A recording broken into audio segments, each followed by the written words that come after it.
1971 की जंग में पाकिस्तान की आधी नेवी खत्म हो गई, 1/4 एयरफोर्स खत्म हो गई और 1/3 थल सेना खत्म हो गई। दूसरे विश्व युद्ध के बाद सबसे बड़ा सरेंडर भी पाकिस्तान ने ही भारत के सामने किया। 93,000 सैनिकों ने सरेंडर किया। आप लोग जब कभी 1971 की जंग को लेकर कुछ पढ़ेंगे या इंटरनेट पर सर्च करेंगे तो एक तस्वीर सबसे ज्यादा पॉपुलर है और वो आपको हर जगह मिल जाएगी। ये तस्वीर है इंस्ट्रूमेंट ऑफ सरेंडर पर पाकिस्तानी जनरल नियाजी के साइन करते हुए, जिसमें भारतीय सेना के अधिकारी भी नजर आ रहे हैं।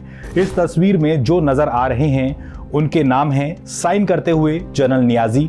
उनकी दाहिनी तरफ बैठे हैं जनरल JS अरोड़ा।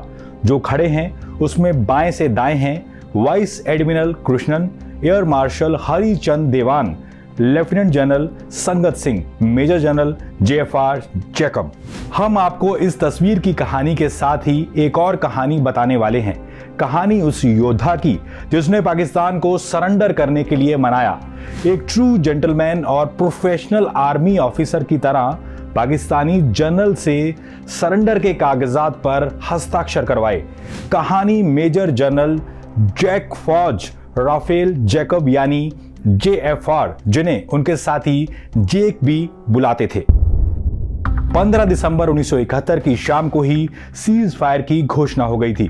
16 दिसंबर की सुबह फील्ड मार्शल सैम मानेकशॉ ने जेक यानी JFR जैकब को फोन कर सरेंडर के डॉक्यूमेंट्स पर साइन करवाने के लिए रवाना होने के लिए कहा। जैकब भी अपने काम के लिए रवाना हुए। भले ही सीज फायर की घोषणा हो गई थी और पाकिस्तान की हार भी हो गई थी, लेकिन पाकिस्तानी सेना के जनरल नियाजी हार मानने को तैयार नहीं थे। मेजर जनरल जैकब को बहुत मुश्किल आई। जैकब ने अपनी ऑटोबायोग्राफी में इस घटना का डिटेल में जिक्र किया है। जैकब ने लिखा है, उनको जनरल नियाजी ने लंच पर बुलाया था। जैकब जब ढाका में उतरे तो उनको लेने के लिए पाकिस्तानी सेना की कार आई थी और कार में पाकिस्तानी सेना के सीनियर अधिकारी भी थे। जैसे ही कार अपने गंतव्य के लिए रवाना हुई, कुछ ही दूरी पर मुक्ति बाहिनी के लड़ाकों ने कार पर हमला कर दिया और मेजर जनरल जैकब ने कार से उतरकर जोर से आवाज दी, Indian army. Major general Jacob की वर्दी देखकर फायरिंग रुक गई। लड़ाके पाकिस्तानी सैनिकों को मार डालना चाह रहे थे, लेकिन मामला शांत हुआ और जैकब अपनी मंजिल की तरफ बढ़े।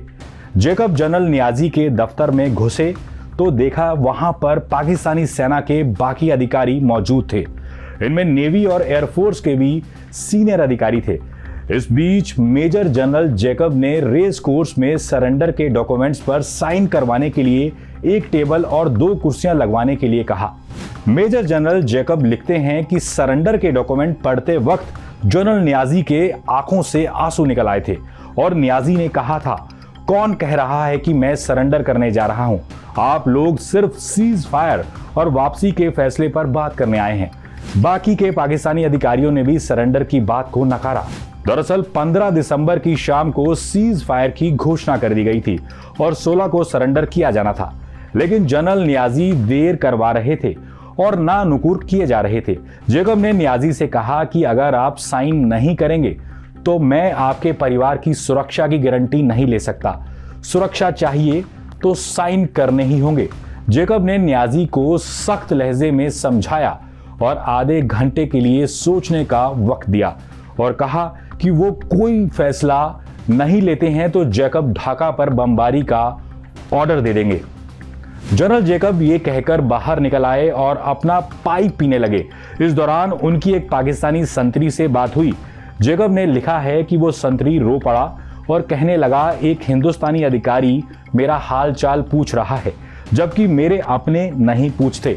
आधे घंटे बाद जैकब अंदर दफ्तर में गए और नियाजी से पूछा कि ये सरेंडर मंजूर करते हो या नहीं। नियाजी ने कोई जवाब नहीं दिया। जैकब ने 3 बार पूछा और तीनों बार कोई जवाब नहीं था।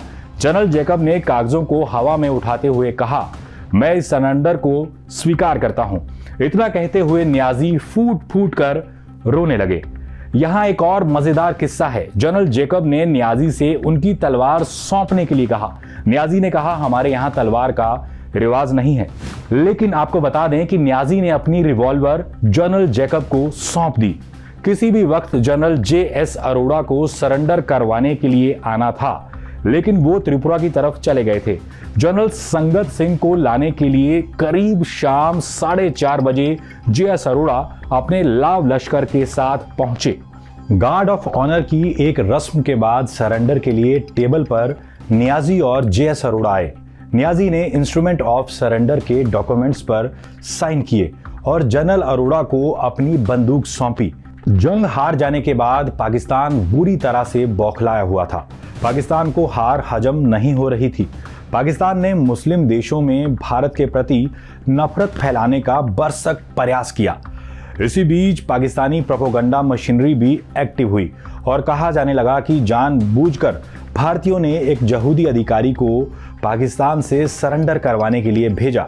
बाद के दिनों में जनरल JFR जैकब ने कई बार इस बात का जिक्र किया कि वो सालों भारत में रहे और यही उनका प्रॉमिस्ड लैंड है, लेकिन फिर भी कभी उनके यहूदी होने की बात बाहर नहीं आई।